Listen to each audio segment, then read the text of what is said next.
नमस्कार, स्वागत है आप सभी का आज के हमारे इस वीडियो में, जहां आप जानेंगे ईरान के इतिहास से जुड़े कुछ खास पहलू।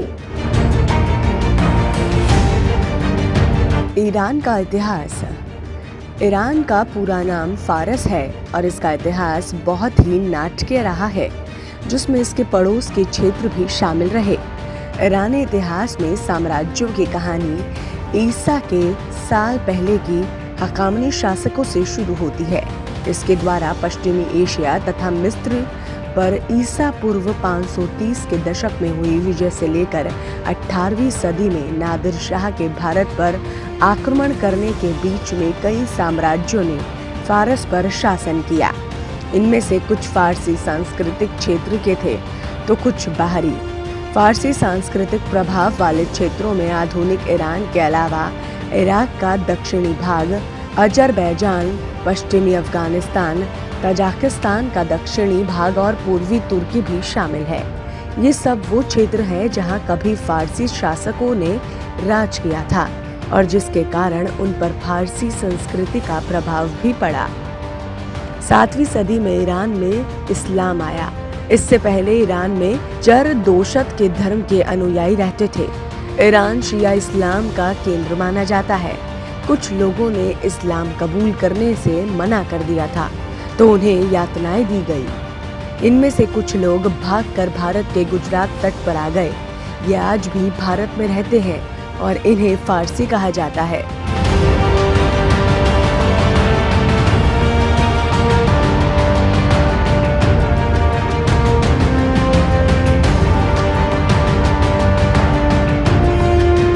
सूफीवाद का जन्म और विकास ईरान और संबंधित क्षेत्रों में आसपास में हुआ था। ईरान की शिया जनता पर दमिश्क और बगदाद के खूनी खलीफाओं का शासन लगभग काफी सालों तक रहा, जिसका असर आज के अरब ईरान रिश्तों पर भी देखा जा सकता है। 16वीं सदी के आरंभ में सफवी वंश के तुर्क मूल लोगों के सत्ता में आने के बाद ही शिया लोग सत्ता में आ सके। इसके बाद भी देश पर सुन्नियों का शासन हुआ और उन शासकों ने नादिर शाह तथा कुछ अफगान शासक भी शामिल रहे। औपनिवेशिक दौर में ईरान पर किसी यूरोपीय शक्ति ने सीधा शासन तो नहीं किया, पर अंग्रेजों तथा रूसियों के बीच ईरान के व्यापार में दखल पड़ा। इस्लामिक क्रांति के बाद ईरान की राजनीतिक स्थिति में बहुत उतार चढ़ाव आए। इराक के साथ युद्ध में भी देश को इस्लामिक जगत में एक अलग जगह पर ला खड़ा किया। ईरान शहर ईरान में 8000 साल के इतिहास के साथ सबसे पुरानी सभ्यता है।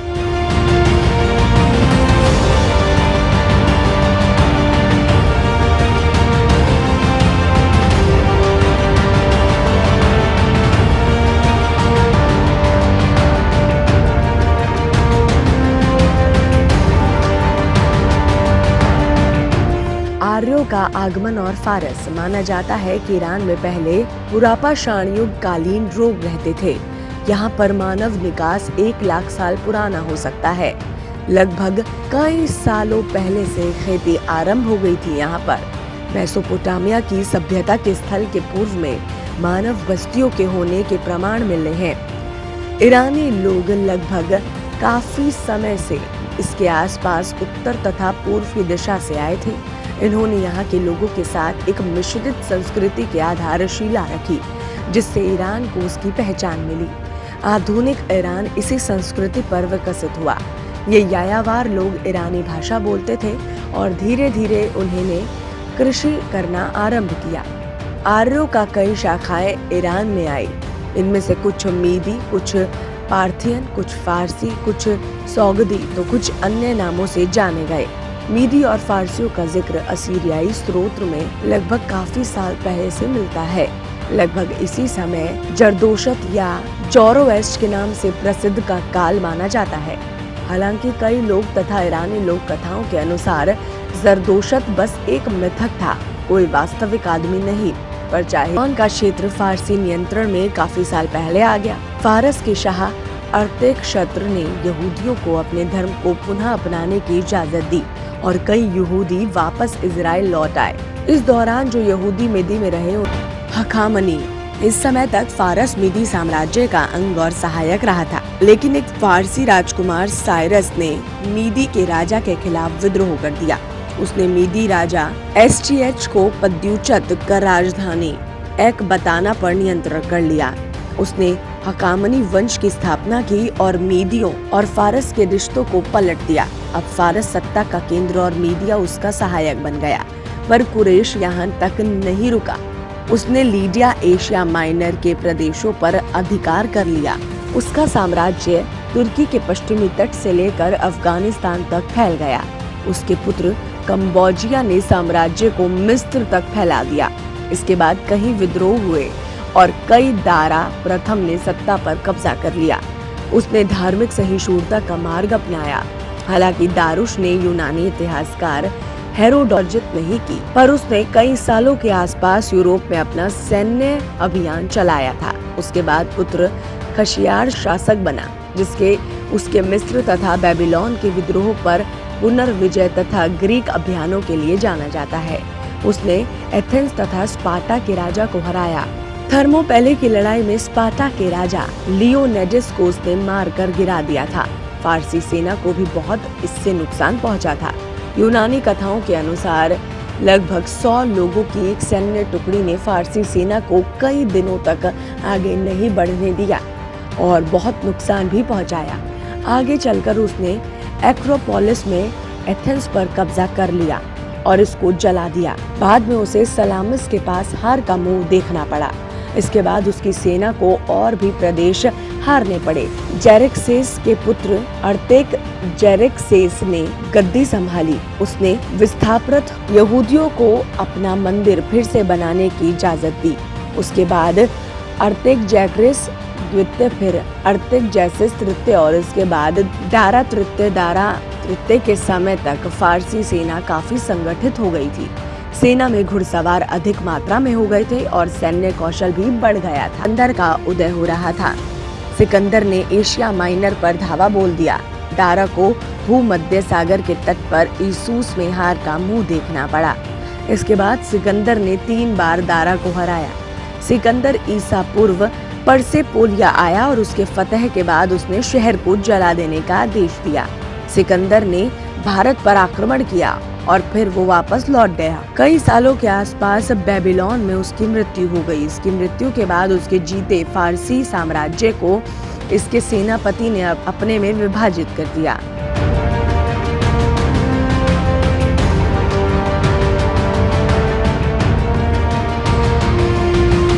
नादिर शाह। नादिर कोली ने अफगानों के प्रभुत्व को कम किया। उसने अपना जीवन विपन्नता से आरंभ किया था और फारस का शाह ही ना बना, बल्कि उसने उस समय ईरानी साम्राज्य के सबल शत्रु उस्मानी साम्राज्य और रूसी साम्राज्य को ईरानी क्षेत्रों से बाहर निकाला। वो एक तुर्क था, पर उसने साफवियों को पश्चिमी की ओर से आक्रांत ऑटोमन तुर्कों के खिलाफ मदद की। इससे वो अवसान प्राय साफवियों की सेना में उच्च स्थान पा सका। तैमूर लंग को अपने आदर्श मानने वाला नादिर कोली अफशरी कबाले का था और उसका जीवन उसकी सैन्य उपलब्धियों के लिए जाना जाता है।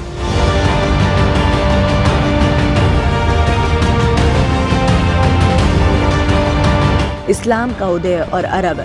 इसी समय अरब मोहम्मद साहब के नेतृत्व में काफी शक्तिशाली हो गया था। उन्होंने गाजा के निकट बैजेनियाटाइनो को एक निर्णायक युद्ध में हरा दिया। फारसी साम्राज्य पर भी उन्होंने आक्रमण किए थे, पर वो उतने सफल नहीं हो पाए थे। उन्होंने हमादन के निकट यजदेग्रद को हरा दिया। इसके बाद वो पूरब की तरफ सहायता याचना के लिए भागा, पर उसकी मृत्यु मर्व में हो गई। उसके ही लोगों द्वारा इसके बाद अरबों का प्रभुत्व बढ़ाया गया। खुरासान पर अधिकार कर लिया और लगभग बालक को जीत लिया।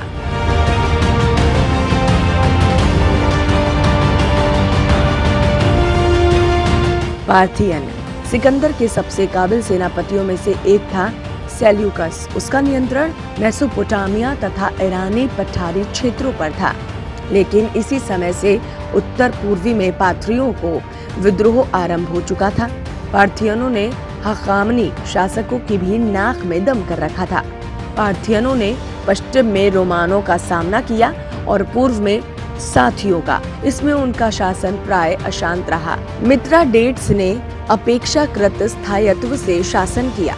मिथ्राडेट्स ने रोमन सीरिया के गवर्नर क्रेसिस को करहे के युद्ध में हरा दिया। इस युद्ध में क्रेसिस ने पार्थियनों के सेनापति सुरैन के साथ समझौता करने की भी कोशिश की, पर उसका अंत सिर कटने के बाद हुई। सुरैन की चरित्र को भी शायद बाद में 10वीं सदी में फारसी कवि फिरदौसी ने अपने ग्रंथ शाहनामे में रुस्तम नाम से अमर कर दिया।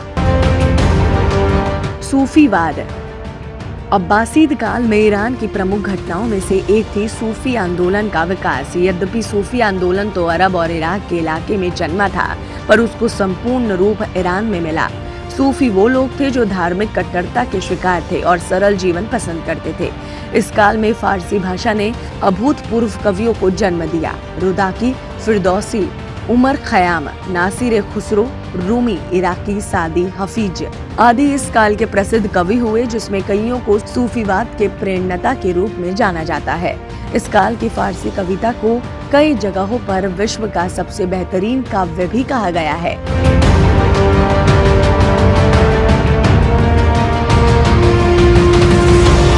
उम्मीद करते हैं आपको ये वीडियो पसंद आया होगा। आप हमारे इस वीडियो को लाइक शेयर करके हमारे चैनल को सब्सक्राइब करना बिल्कुल ना भूलें।